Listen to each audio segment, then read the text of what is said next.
deux invités avec nous, donc sur le plateau du 64 minutes. Claire Fauchil, d'abord, bonsoir. Bonsoir. Alors vous êtes designer objet et membre de Humaniteam. C'est une jeune pousse multidisciplinaire, on va en parler, qui est hébergée par le Carreau du Temple, c'est dans le 3e arrondissement de Paris. Et vous, Clotilde Capois, bonsoir. Oui, bonsoir. Alors vous êtes ergothérapeute, vous allez nous expliquer tout à l'heure ce que ça veut dire, et vous êtes aussi membre d'Humaniteam. Alors en quelques mots, Claire Fauchil, Humaniteam, c'est quoi votre projet, c'est quoi l'idée que vous essayez de réaliser ? En fait, Humaniteam est un laboratoire de design centré sur les personnes en situation de handicap. Donc on travaille à l'affirmation des compétences des personnes en situation de handicap. Notre équipe est multidisciplinaire. Alors multidisciplinaire, ça veut dire qu'il faut travailler avec des personnes de tous horizons. Je crois qu'il y a des ingénieurs, il y a des... Exactement, donc il y a deux designers, Elodie Cardino, qui est designer service, donc Clotilde Capois, qui est ergothérapeute. Voilà. Et Anne-France Lénaf, qui est professeure de philosophie. À quoi ça sert une philosophe pour ça alors ? Pour penser la question de la norme, la question de l'implantation dans une société et comprendre essayer de comprendre en tout cas ce que c'est que la situation de handicap. Alors en quelques mots, une ergothérapeute, c'est quoi ?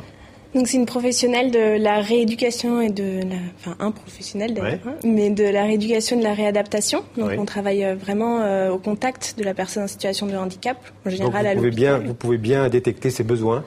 On est là pour ça, pour essayer d'aplanir la situation de handicap et de trouver des solutions. Et on travaille principalement avec l'objet, donc objet comme médiateur de la rééducation ou l'objet, l'aide technique, donc comment compenser le handicap par un objet. Et c'est là qu'on se rejoint au niveau du dialogue avec Claire. Alors on a peut-être déjà vu quelques objets que vous avez, je ne sais pas si c'est vous qui les avez créés, ces objets-là. Oui, on les a conçus. Là, donc ça c'est un porte-balles de Boccia, donc qui a été réalisé avec notre laboratoire. En fait le principe du laboratoire, là général, en fait là on en est sur des phases d'études. L'utilisateur participe à l'ensemble du processus de conception du projet. Donc ça c'est vraiment notre cheval de bataille. Ce que vous dites en fait, c'est que les objets qui sont à la fois beaux et fonctionnels ne doivent pas être réservés aux personnes valides.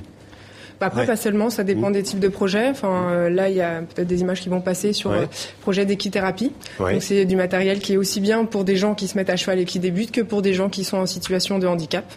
Et quels objets particuliers, par exemple, vous avez créés pour l'équithérapie ? Donc, il y a une installation à placer dans la sellerie. Il y a des brosses là, on la voit, là. S'adapter. Voilà, exactement. Et une selle qui s'ajuste aussi en fonction des différents besoins de gens qui se mettent à cheval ou des gens qui sont en situation de handicap. Donc c'est des objets qui se modulent. Oui, alors l'ergothérapeute, c'est vous par exemple qui donnez des conseils pour la conception de l'objet ? Alors moi je vais intervenir en essayant de repérer sur les idées que les designers peuvent apporter, de repérer là où il va y avoir des points de difficulté par rapport au handicap, à tous les handicaps, essayer d'élargir en fait l'objet au plus grand public possible. Et alors, une fois que vous avez créé l'objet, il va falloir le créer, il va falloir le réaliser, le produire. Et comment vous faites ? Quels sont vos partenaires ? Alors en fait, les partenaires, donc là, ça peut être des entreprises, des associations ou des collectivités publiques. Après, c'est pas juste un objet qui est produit, c'est tout un processus de recherche qui est mis en place. C'est-à-dire qu'on décompose le processus de recherche en 5 étapes. Donc une grande phase d'observation, de terrain, vraiment. Ensuite, terrain, ça veut dire que vous allez à la rencontre des handicapés ? Oui, bien sûr. Donc on est dans les associations, on discute avec les gens, il y a des interviews. En fait, il y a différents objets comme des textes, des reportages vidéo, photos, qui servent ensuite à l'élaboration d'objets et de services. On va dire que toute cette base de recherche participe pleinement à l'intégralité du processus de conception. Voilà, il y a tout un processus de conception. Voilà, il n'y a pas d'objet sans recherche. Donc voilà, d'où l'intervention aussi multidisciplinaire. Et alors, vous avez parlé d'entreprise. Une fois que l'objet est créé, les besoins sont définis et l'objet créé, est-ce que vous trouvez un soutien, par exemple, ou vous allez espérer trouver un soutien parmi les entreprises privées en particulier ? Donc là, on a fait une première mobilité grâce au Carreau du Temple, la mobilité qu'on a pu avoir. Donc on est parti à Tokyo, une conférence internationale, et on a rencontré des partenaires internationaux, donc notamment au Luxembourg. Vous êtes partis ensemble, toutes les deux, à plusieurs ? Alors moi, j'étais pas à Tokyo. À mon grand regret. Mais ils sont partis en équipe quand même. D'accord. Voilà. Pardon, je vous ai interrompu sur Tokyo. Mais du coup, on est parti à Tokyo, on a rencontré différents potentiels partenaires. On part au Luxembourg fin janvier. Ces voyages à l'étranger, c'est essentiellement pour trouver des partenaires pour produire les objets, ou c'est aussi confronter les expériences? Produire, c'est-à-dire après en confrontant les expériences, peut-être que les besoins vont être différents aussi. Peut-être que ça sera du conseil, notamment. Peut-être que ça sera peut-être qu'on ira jusqu'au processus de prototypage, etc. Donc ça dépend aussi des besoins. Ça sera peut-être juste du conseil. Après Tokyo, il y a d'autres projets internationaux? Alors oui, on a donc le Luxembourg prévu là en janvier. On change complètement d'horizon. Le Bangladesh aussi en avril. On a un partenariat qui se met en place avec Delhi. Ils nous demandent de créer un support texte en fait sur le design pour tous. Ouais. Alors ça, je reviens au carreau du temple, c'est un peu inhabituel cette notion d'incubateur de jeunes pousses. Comment ça se passe concrètement? Les carreaux du temple mettent à votre disposition des bâtiments, des bureaux. C'est financé par la ville de Paris. Comment ça fonctionne? Exactement. Donc en fait c'est une formation qu'on suit pour être porteur de projet à l'international, savoir communiquer sur mon projet et travailler la diffusion. Donc c'est vraiment l'international le cheval de bataille. Il y a notamment aussi une bourse à la mobilité qui permet de partir aussi à l'étranger pour pouvoir rencontrer différents partenaires. Parce que c'est vrai qu'on va dire que le handicap ne s'arrête pas aux frontières. Je vous propose de voir un sujet, parce qu'on va voir que c'est pas toujours évident de s'adapter à une vie normale pour une personne handicapée. Je vous propose ce reportage qui a été tourné en France, en Savoie, par une équipe de la RTS. Après une lourde chute, on va le voir, Jean Yerli, qui est un agriculteur, se retrouve en chaise roulante et il doit réapprendre les gestes du quotidien et heureusement, dans ce cas-là, aidé par sa famille. Les mêmes gestes répétés depuis 40 ans, comme son père avant lui. Le contact quotidien avec le bétail, un besoin vital. Mais depuis 6 ans, sa vie a pris une autre ligne d'horizon. Jean est paraplégique. Assis, c'est une autre vision des choses, c'est une autre... même pour discuter avec quelqu'un, on en a dans l'air, ouais. Tout change, c'est une autre vie. 30 octobre 2008, Jean Yerli fait un malaise, une chute de 3,60 m. C'est son fils qui le trouve inanimé dans la grange. Ambulance, héliporté aux chuves, le verdict tombe, moelle épinière sectionnée. Mais le gruyérien refuse d'abandonner son métier. Je crois que dans ma tête, quand j'ai fait le deuil de mes jambes, j'ai plus de jambes. Tant pis, on passe à autre chose. Vraiment, je voulais retrouver... Après, je voulais retrouver ma famille, je voulais retrouver mon autonomie déjà, seulement ça, parce que c'est très important, quoi. Dépendre des autres, c'est l'Europe. Réadaptation au Valais de 6 à 9 mois selon les médecins. Jean n'y restera que 3 mois. Son secret, sa famille. Allez, toi. Une fois qu'on a la bonne hauteur. Pour eux, c'est un choc. C'est un choc.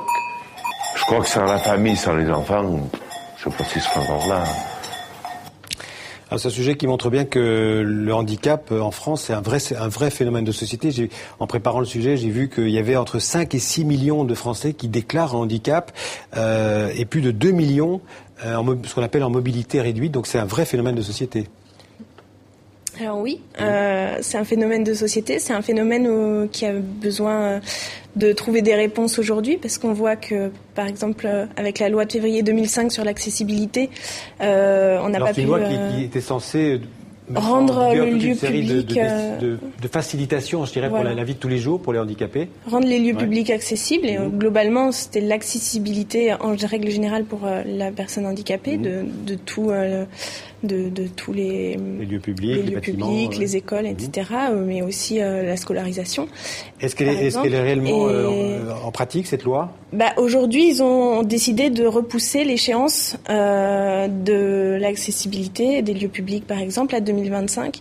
Donc c'est pas vraiment une priorité, des autorités. C'est sûrement peut-être une priorité, en tout cas un débat politique, mais il n'y a pas de réponse à l'heure d'aujourd'hui à donner, puisque visiblement il n'y a rien qui est fait. Et c'est là que nous, on a envie de se placer pour apporter des réponses. Clotilde Fauchil, sur cette lenteur de la réponse politique ? En fait, on va dire, on voudrait avoir un impact local, c'est-à-dire qu'une expertise globale pour une application qui soit locale. Sur on va dire que le handicap s'arrête pas aux frontières franco-françaises. Voilà.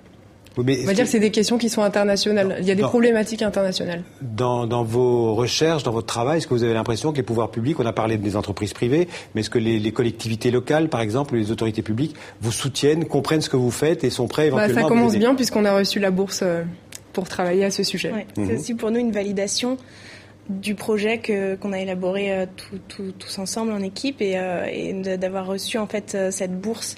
Une bourse qui a été donnée par qui ? Le Carreau du Temple, donc la ville de Paris. D'accord. Voilà. Mais bon, ça se construit, c'est en développement et il y a de bons... Est-ce qu'en France, une jeune pousse comme vous, en fait, une petite, comme on pourrait la qualifier, une petite entreprise qui essaye de trouver des solutions pour adapter, pour améliorer la vie des handicapés, il y en a beaucoup. Est-ce que vous êtes seul, isolé ou pas ? Il y a plusieurs projets de designers, il y a beaucoup de projets qui arrivent ponctuellement, mais justement je pense que c'est l'intérêt aussi du laboratoire, c'est de structurer et essayer de regrouper, d'avoir une action qui soit spécialisée dans ce domaine-là et peut-être plus des projets, mais bien sûr il y a des projets qui commencent à se développer, mais on sent que vraiment il y a quelque chose. Est-ce qui se passe pour vous à Paris, ça se passe aussi dans d'autres villes françaises ou pas ? Oui, tout à fait. Je sais qu'il y a différents groupes aussi à Nantes, à Saint-Étienne aussi, parce que c'est la ville du design, et à l'étranger aussi beaucoup, donc voilà. C'est pour ça. Alors, en un mot, vous avez des rêves, des projets. Quels sont les prochains objets que vous auriez envie de créer ? Vous travaillez sur quoi en ce moment-là ? On travaille beaucoup sur le domaine du sport, parce qu'on pense que c'est un domaine fertile, on va dire, au développement des compétences des personnes en situation de handicap. Donc c'est un angle d'attaque qu'on démarre maintenant et qu'on va continuer à développer progressivement avec des partenaires qu'on commence à... Encore un mot là-dessus, sur le sport peut-être, non ? Eh bien que oui, l'accessibilité, c'est arriver à utiliser un objet, mais aussi retrouver un rôle social, utiliser ses compétences au mieux, et donc le sport, pour ça, c'est un super moteur. Merci Clotilde Capois et Claire Fauchil d'avoir été les invités du 64 minutes. Merci beaucoup.